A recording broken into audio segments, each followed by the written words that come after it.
Hi, Bill. This is the Creative Mind Podcast. This is Bill Grubb, my friend, and we're going to be talking um, about how the creative mind works and working with music. Bill thinks both in pictures and music, so I'm very curious to see how this works, and so we're going to have some fun. So, Bill, Yes. process of thinking. So, how do you think? I always like to say I think of music, and it's something that it's been that way since I was a child. I mean, I think I started writing songs at 6 years old. I'd make up my own little songs, whether I was sad or happy or whatever. It just seemed to be my go-to, and it always excited me. It was one of the only things. Like, I was never into sports. I was, there. My father was like a great athlete, and then he has a son that he wasn't able to go to games and see him hit those home runs and make those great tackles and stuff like that. And I know, while he never showed it, I know it was a bit of a disappointment, which, I understood, but I just knew that I would try and I just couldn't succeed. And to me, it had nothing to do with practice or anything like that. It had to do with, I just didn't have the talent for it. And so I've learned at a very young age. But with music, it was something that always intrigued me and something that I always felt that was a big part of my life. I used to listen to records and stuff all the time. I would do that more than watch TV. It was more interesting for me to sit down and listen to a Beatles album or the Archies back in the day, or what, anything like that. And I don't want to say unfortunately, but some of my biggest heroes at the time were, basically rock stars. It just really influenced the way I looked at the world at the time, was what they had.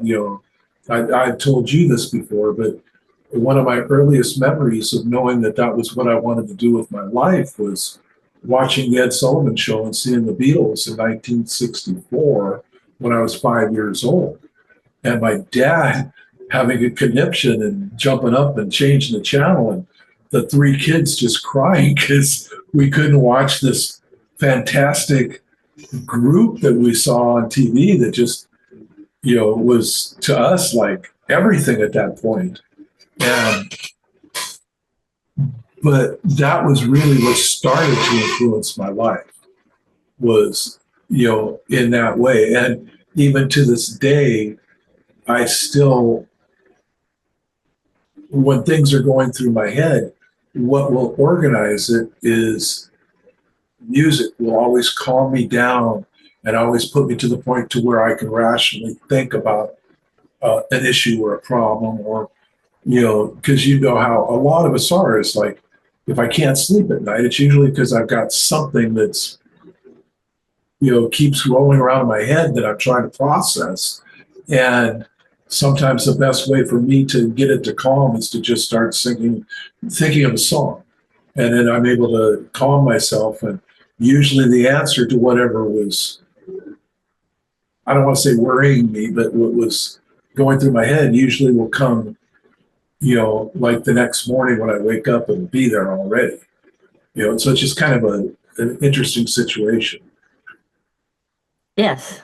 You had gone to college, and you said your wife got very frustrated with you because you got an assignment like 3 weeks before it was due. Yeah. And then what happened? Well,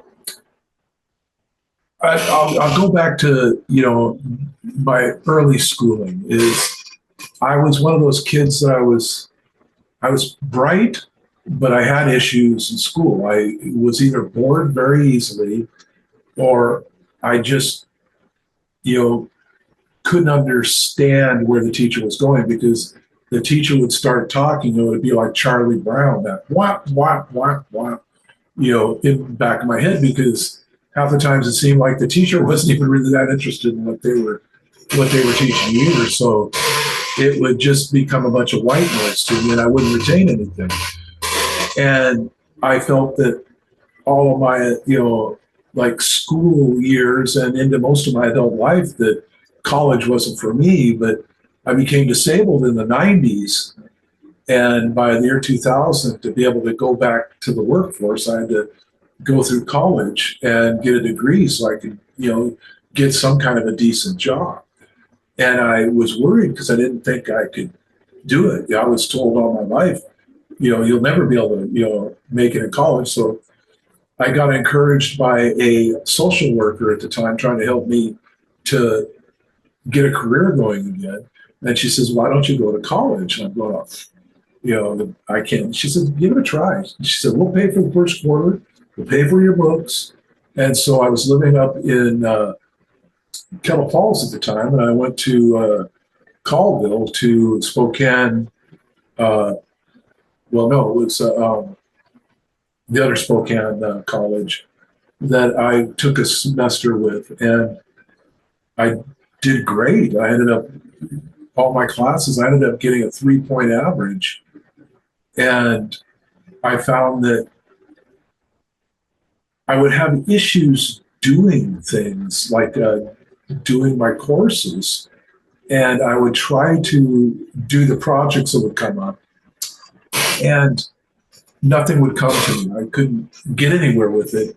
And then it'd be a day before the assignments would be due, and all of a sudden I'd go to sleep the night before the day before, and I'd wake up the next morning and I'd have it all basically in my head, and I would put it on paper or on the computer, whatever I needed to do, and I'd take it to school the next day, and I'd end up getting an A. And I couldn't understand how this was happening at the time, but it just seemed like that was through my whole 3-year career in college. That was how I did it all. Was I never did an assignment, like right away after it was given to me. I couldn't. I would try and get nowhere, get frustrated, and just kind of put the books aside. Then it would come to me later on. And like I said, within a day or two before the assignment's done, I'd get done with it and hand it in, and it would be just great. Where other people, they'd be, working on their assignments the whole time, fretting and everything else and complaining, ask me where you are at, and I would go, I haven't gotten anything done yet. And they're like, well, you're going to fail, you're going to fail. And a lot of those guys, they ended up we'd do group projects. They want me on the group projects because I was always able to complete my, part very well. And we found in group projects, you'd get like 3 or 4 people, and there'd always be 1 or 2 that would never pull their weight. It was always 200 people, but I had these 300 students that we found that we all worked really well together. That way we could separate the work, and we did that. We always got, great grades doing it. So, that What was. do you think was happening in your brain during?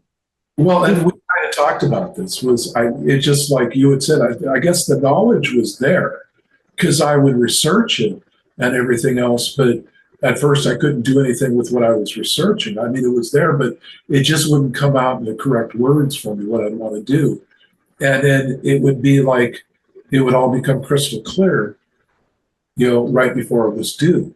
Right at that very last couple of days, everything would just, it would all become cohesive to me, and I was able to, put it down.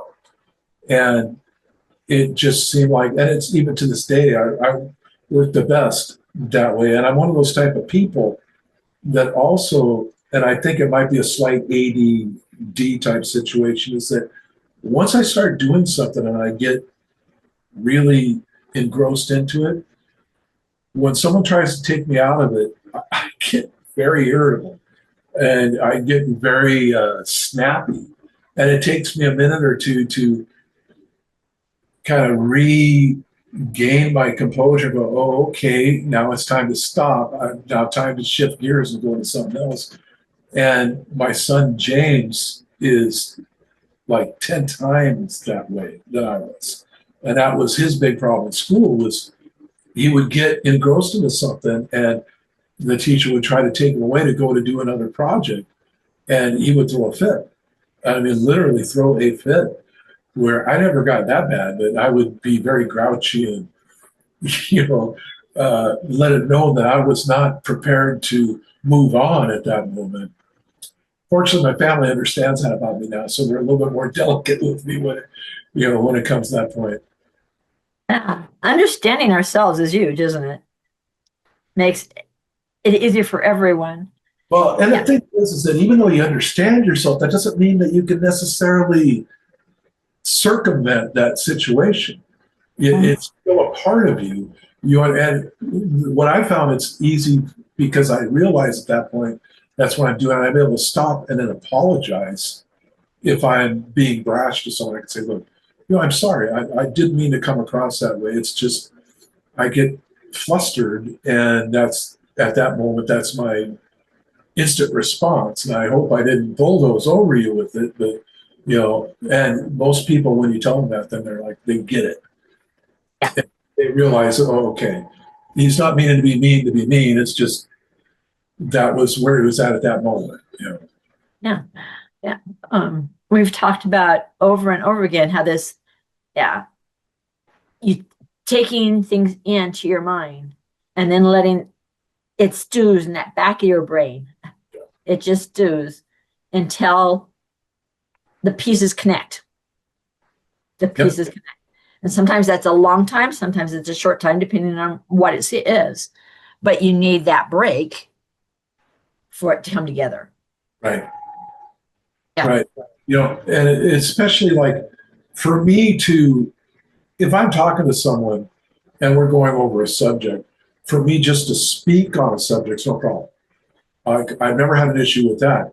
But when it comes down to taking it from here and putting it on paper or typing it out, that's when I have to go through a process because then it's like my mind says, okay, you're wanting to explain this, but you need to, I have to then step back a little bit and really concentrate on how I want to word it. Where, like, if I just had a tape recorder and just taped what I'm doing, it's simplistic for me at that point. It's easy for me to verbalize, but not necessarily to turn that into, a situation. One of the people I have interviewed, he had did the same thing. And he was in um, his master's degree, a matter of fact. And a teacher went, you know, you verbalize things very well in class. You don't have any problems bringing up the ideas and figuring things out. But when it comes to your papers, they're awful. Oh, and, wow. and Paul knew they were. And so the teacher said, why don't you tape yourself and then write the way you Describe, talk? describe what you said. Yeah. Yep. And he did. And papers got so much better, and he didn't have any problems after that. He now has written 5 books. Wow. Good for him. Yeah. But it's a matter of you've got to know how you process. You process more verbally. So why not write the way you verbalize? Right.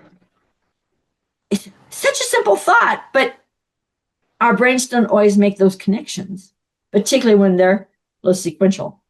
With me, that's kind of how uh,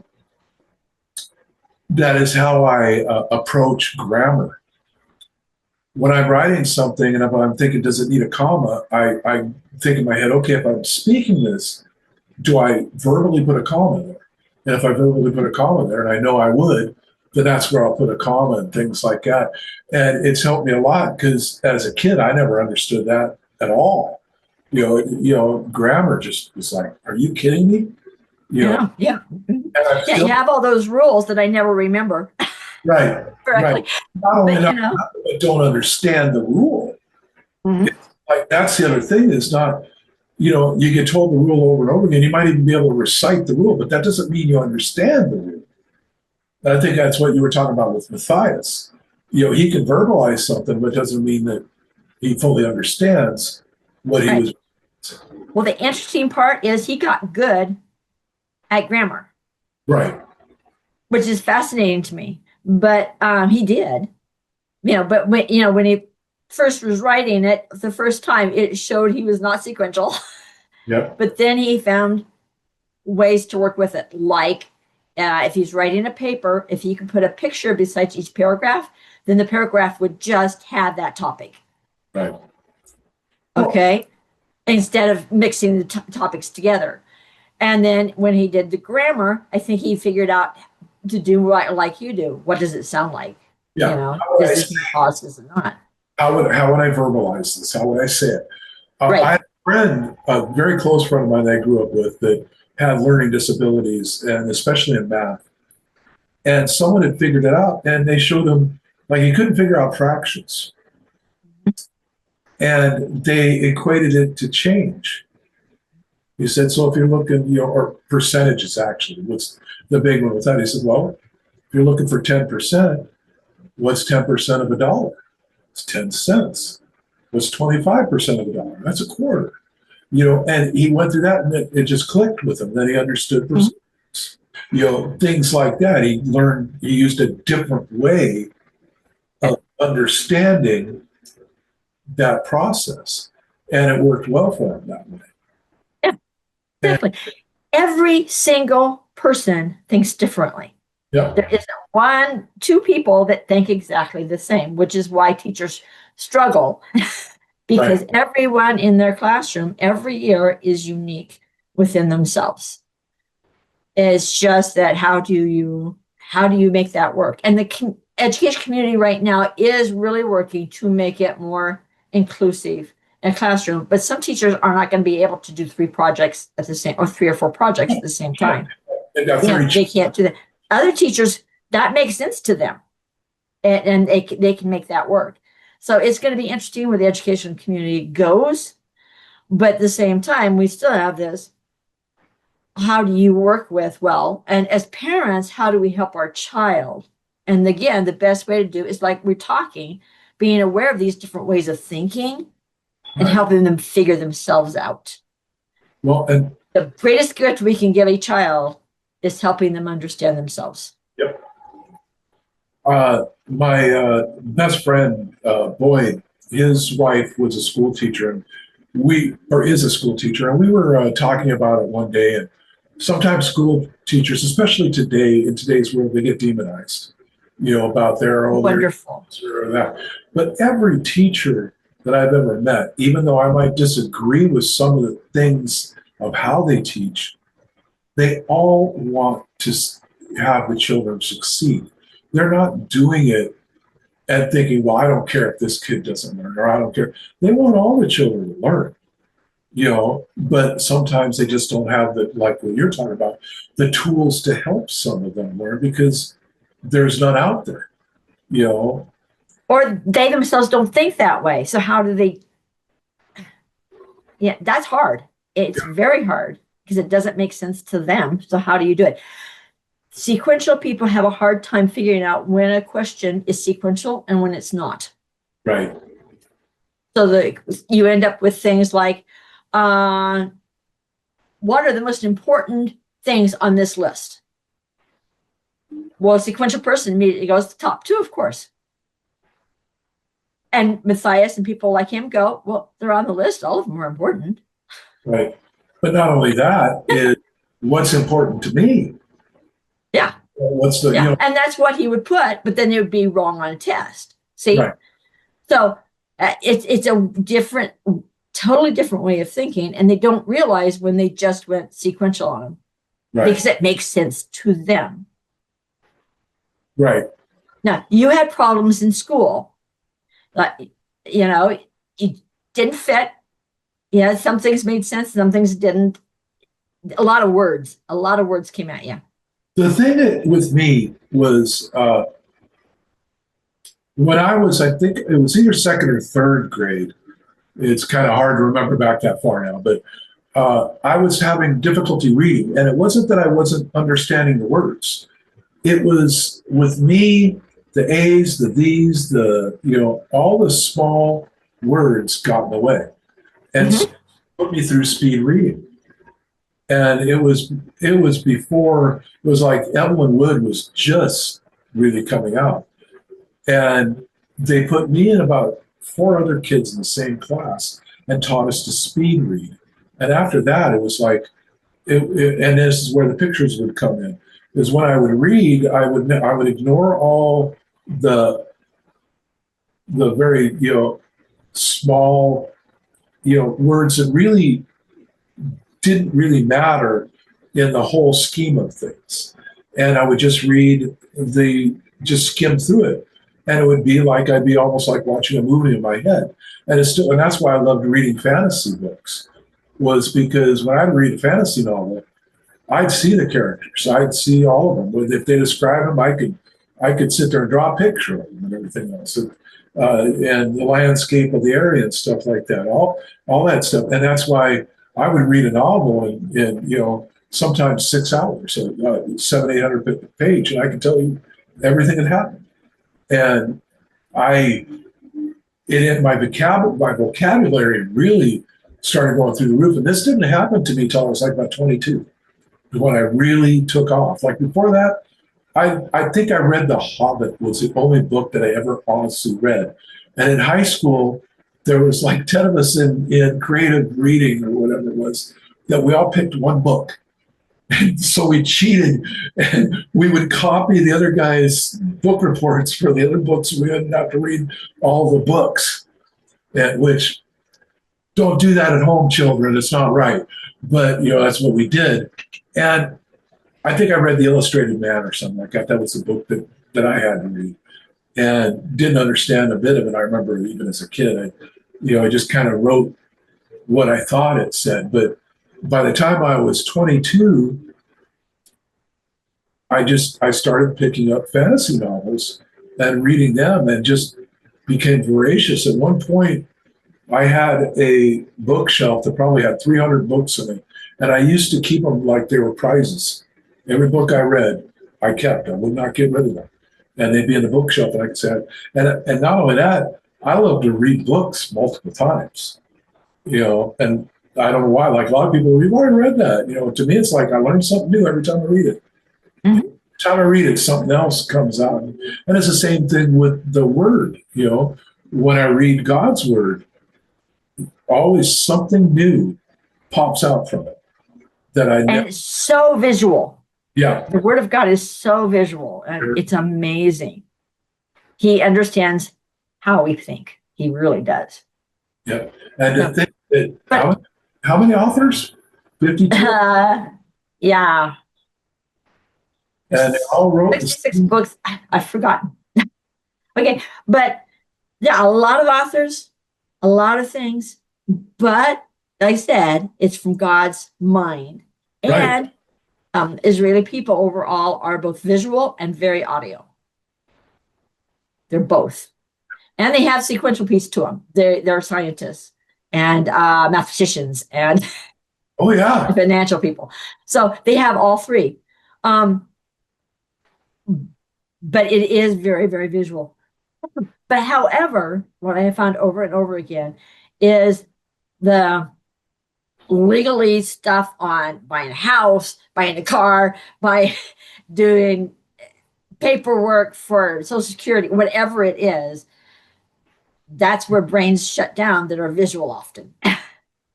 I can't do it. I have tried, and I kick myself in the rear end, and I get in trouble with my wife and things like that, because I'll get stuff and it just ends up in the round file, because I know that I'll try reading it, but the only thing I care about is bottom line it. I don't need the whole thing. Just tell me what's going on. If my Social Security has been raised, let me know. To say, hey, you're getting this now. That's all I need. I don't need all of the hoopla in between, because it means absolutely nothing to me. And the other thing is there's no visual to it. It's very legalese, and you don't know that language. So it's one. Yeah, I like to read it because I like to know what I'm signing. And that's your interest. It's well, if I'm going to sign it, I want to know. That's me. It's not even that I'm interested. I just don't want to get caught in something that I don't know what is. Does that make sense? but I'm verbal enough that I can do that. And I probably will figure out the legalese in that process. But I have yet to find somebody that thinks in pictures, mostly, that can do that. Right. All of them.